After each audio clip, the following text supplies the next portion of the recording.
కడప నియోజకవర్గ శాసనసభ్యురాలు రెడ్డెప్పగారి మాధవరెడ్డిపై అనుచిత ఆరోపణలు చేసిన Kadapa municipal corporation mayor Kothamaddi Suresh Babu ఇంటిని ముట్టడించిన ఎమ్మెల్యే అభిమానులు తమ ఇళ్లలోని చెత్తను తీసుకొచ్చి మేయర్కు వ్యతిరేకంగా నినాదాలు చేస్తూ ఆ చెత్తను మేయర్ ఇంట్లో విసిరేసిన ఆందోళనకారులు.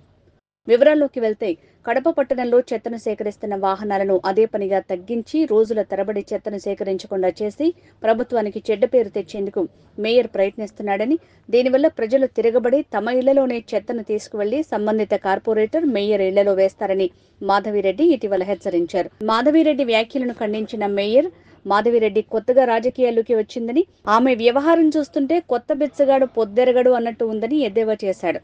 ఎమ్మెల్యేపై మేయర్ అనుచిత వ్యాఖ్యలు చేయడంపై ఆగ్రహించిన ఎమ్మెల్యే మాధవిరెడ్డి అభిమానులు ఆ విధంగా తమ ఆగ్రహాన్ని వెళ్లగక్కారు.